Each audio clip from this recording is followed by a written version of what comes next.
बिहार के एक छोटे से गांव सोनपुर में एक लड़का रहता था जिसका नाम था सोनू। गांव में लोग उसे मेहनती और सीधा साधा लड़का मानते थे, लेकिन बहुत कम लोग जानते थे कि उसके चेहरे की मुस्कान के पीछे कितनी परेशानियां छिपी हुई थीं।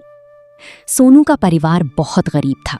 उसके पिता गांव में मजदूरी करते थे, जो कुछ कमाते उसी से घर का खर्च चलता। माँ घर संभालती थी और छोटी बहन सना स्कूल जाती थी। एक समय ऐसा था जब उनका परिवार भले अमीर नहीं था, लेकिन खुश जरूर था। लेकिन एक दिन सब कुछ बदल गया। बरसात का मौसम था। सोनू के पिता काम से लौट रही थे। रास्ते में उनकी तबीयत अचानक बिगड़ गई।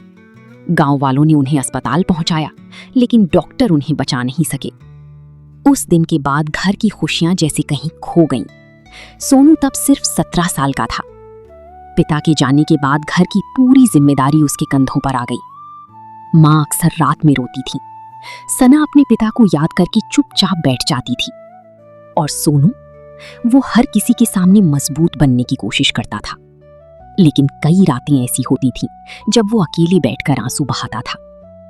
एक दिन उसने अपने पिता की पुरानी चिकन बेचने वाली रेहड़ी को साफ किया और खुद काम शुरू कर दिया। सुबह 4 बजे उठना, मार्केट जाना, सामान लाना और फिर पूरे दिन गांव में घूमकर चिकन बेचना, यही उसकी जिंदगी बन गई। लेकिन मेहनत के बावजूद कमाई बहुत कम होती थी। कई बार ऐसा होता कि शाम तक आधा चिकन भी नहीं बिकता था। फिर उसे नुकसान में ही घर लौटना पड़ता। एक शाम जब वो घर पहुंचा तो माँ खांस रही थी। अम्मी डॉक्टर के पास चली जाती। पहले घर का खर्च चल जाए बेटा, दवाई बाद में भी आ जाएगी। सोनू समझ गया कि माँ सिर्फ उसे परेशान नहीं करना चाहती थी। उधर सना धीरे से उसके पास आई। भैया, स्कूल की फीस जमा करनी है।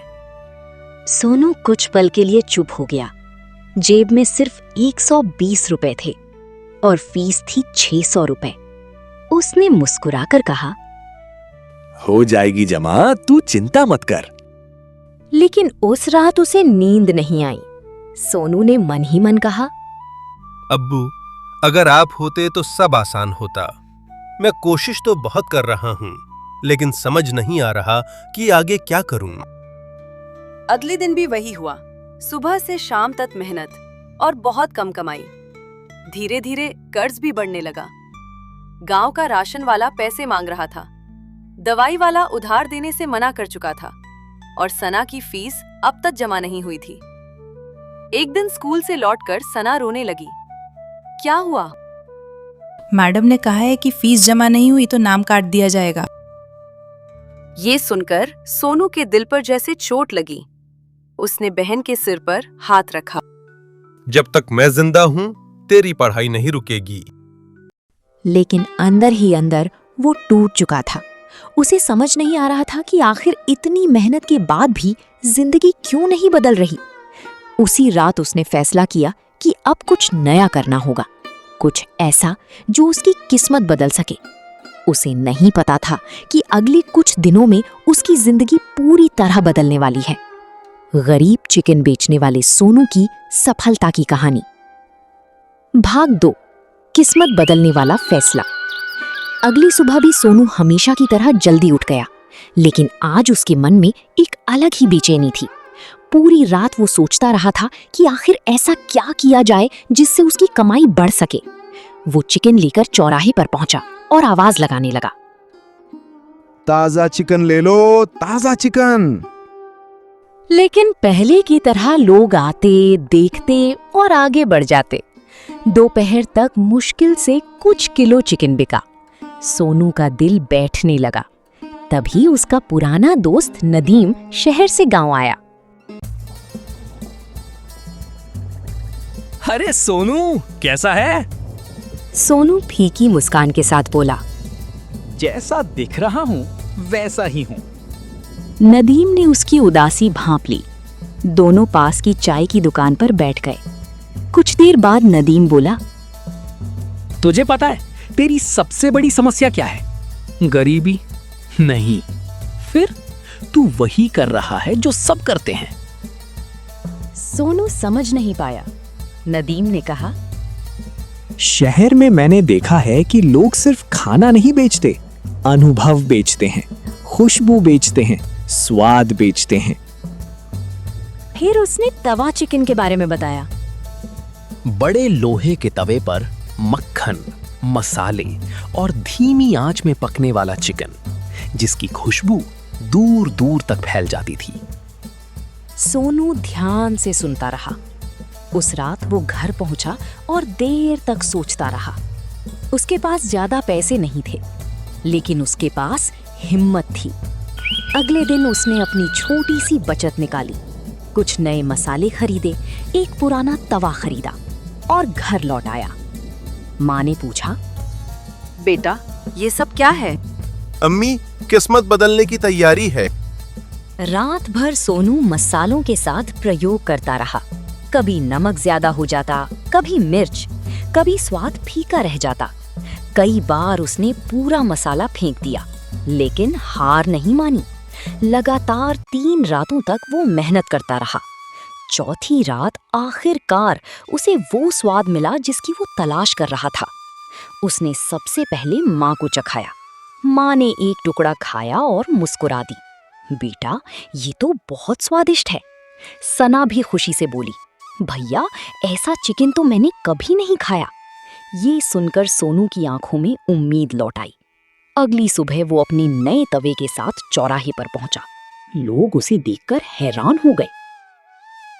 आज ये क्या नया शुरू कर दिया? लगता है शहर से सीख कर आया है। कुछ लोग हंसने लगे। एक आदमी बोला, गांव में ये सब नहीं चलेगा। दूसरा बोला, 2 दिन में बंद हो जाएगा। सोनू ने किसी की बात का जवाब नहीं दिया। उसने तवे पर मक्खन डाला, फिर मसाले, फिर चिकन। कुछ ही मिनटों में खुशबू फैलने लगी। लेकिन समस्या ये थी कि लोग सिर्फ देख रहे थे, कोई खरीद नहीं रहा था। पूरा दिन गुजर गया, सिर्फ 3 प्लेट बिकी। शाम को वो निराश होकर घर लौटा। उसकी जेब में बहुत कम पैसे थे। माँ ने पूछा, कैसा रहा पहला दिन? सोनू कुछ सेकंड चुप रहा, फिर बोला, अच्छा नहीं, आज सिर्फ 3 प्लेट चिकन बिरयानी बिका। इतना कहकर वो वहां से चला जाता है। उस रात वो बहुत उदास था। उसे लगा शायद गांव वालों ने सही कहा था, शायद ये आइडिया गलत था, शायद उसे वापस पुराने तरीके से ही चिकन बेचना चाहिए। लेकिन तभी माँ उसके पास बैठ गई। बेटा, जब तू चलना सीख रहा था तब कितनी बार गिरा था? बहुत बार माँ। फिर चलना क्यों नहीं छोड़ा? सोनू चुप रहा। माँ बोली, जो लोग पहली हार से डर जाते हैं वे कभी जीत नहीं पाते। ये बात सोनू के दिल में उतर गई। अगले दिन वो फिर चौराहे पर पहुंचा, फिर वही तवा लगाया, फिर वही मेहनत। लेकिन इस बार कुछ अलग हुआ। एक बुजुर्ग किसान वहां से गुजर रहे थे। खुशबू ने उन्हें रोक लिया। बेटा, एक प्लेट देना। सोनू ने जल्दी से प्लेट तैयार की। किसान ने पहला निवाला खाया, फिर दूसरा, फिर तीसरा। अचानक उनके चेहरे पर मुस्कान आ गई। अरे वाह, ये तो कमाल का स्वाद है।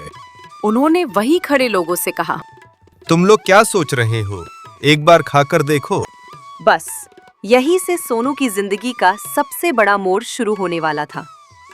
जिस चौराहे पर लोग उसे नजरअंदाज करते थे, अब वहीं उसके तवे के सामने धीरे धीरे भीड़ जमा होने लगी। जिस बुजुर्ग किसान ने सोनू का तवा चिकन खाया था, उसने पूरे गांव में उसकी तारीफ कर दी। अगले दिन जब सोनू चौराहे पर पहुंचा तो उसने देखा कि कुछ लोग पहले से ही उसका इंतजार कर रहे थे। भाई, वही तवा चिकन देना। मेरे लिए थोड़ा कम मसाले वाला बनाना और मेरे लिए मक्खन ज्यादा डालना। सोनू के चेहरे पर कई दिनों बाद सच्ची मुस्कान आई। वह तेजी से काम करने लगा। तवे पर मक्खन पड़ते ही खुशबू चारों तरफ फैल जाती। लोग दूर से ही उसकी दुकान की ओर खिंचे चले आते। कुछ ही दिनों में हालात बदलने लगे। पहले जहां शाम तक उसका सामान बच जाता था, अब दोपहर से पहले ही सब बिक जाता था। उसकी कमाई बढ़ने लगी। सबसे पहले उसने माँ की दवाई खरीदी। फिर सना की स्कूल फीस जमा की। जब सना को पता चला तो उसकी आंखों में खुशी के आंसू आ गए। भैया, अब मेरा नाम स्कूल से नहीं कटेगा ना? सोनू ने मुस्कुराकर कहा। जब तक मैं हूँ तेरी पढ़ाई कभी नहीं रुकेगी। धीरे धीरे गांव के बाहर के लोग भी आने लगे। कोई साइकिल से आता, कोई मोटरसाइकिल से। कुछ लोग तो सिर्फ उसकी चर्चा सुनकर दूसरे गांवों से पैदल भी पहुंच जाते। अब सोनू सुबह से रात तक लगातार काम करता था, लेकिन सफलता के साथ साथ कुछ लोगों के दिलों में जलन भी पैदा होने लगी। गांव में एक पुरानी होटल जैसी दुकान थी जिसका मालिक था रघुवीर। वो कई सालों से चौराहे पर खाना बेच रहा था, लेकिन अब उसके ग्राहक कम होने लगे थे। एक दिन उसने अपने नौकर से पूछा, आज इतने कम लोग क्यों आए हैं? नौकर बोला, सब सोनू के तवा चिकन की तरफ जा रहे हैं मालिक। एक लड़का आया और मेरी सालों की कमाई खराब कर दी। उस दिन से वो सोनू को अपना दुश्मन मानने लगा। उधर सोनू को इन बातों की कोई खबर नहीं थी। वो सिर्फ अपने काम में लगा रहता। एक शाम जब वो घर लौट रहा था तो उसने रास्ते में कुछ बच्चों को बात करते सुना। बड़े होकर मैं भी सोनू भैया जैसा बनूंगा। ये सुनकर उसकी आंखें भर आईं। उसे पहली बार महसूस हुआ कि लोग अब उसे सम्मान देने लगे हैं। लेकिन जिंदगी हमेशा आसान नहीं रहती। एक रात गांव में बहुत तेज आंधी और बारिश आई। बिजली कड़क रही थी, पेड़ हिल रहे थे। सुबह जब सोनू चौराहे पर पहुंचा तो उसके पैरों तले जमीन खिसक गई। उसका स्टॉल टूटा हुआ था, तवा जमीन पर पड़ा था, कई सामान गायब थे, मसालों के डिब्बे टूटे हुए थे। कुछ लोग वहां खड़े तमाशा देख रहे थे। सोनू की आंखों में आंसू आ गए। उसने महीनों की मेहनत से ये सब खरीदा था, अब सब बर्बाद हो चुका था। वो चुपचाप जमीन पर बैठ गया। उसे समझ नहीं आ रहा था कि अब क्या करे। घर में पैसे नहीं थे, कर्ज पहले से था और अब काम भी बंद हो गया था। जब ये खबर गांव में फैली तो कई लोग उसके पास पहुंचे। करीम चाचा सबसे पहले आए। उन्होंने सोनू की कंधे पर हाथ रखा।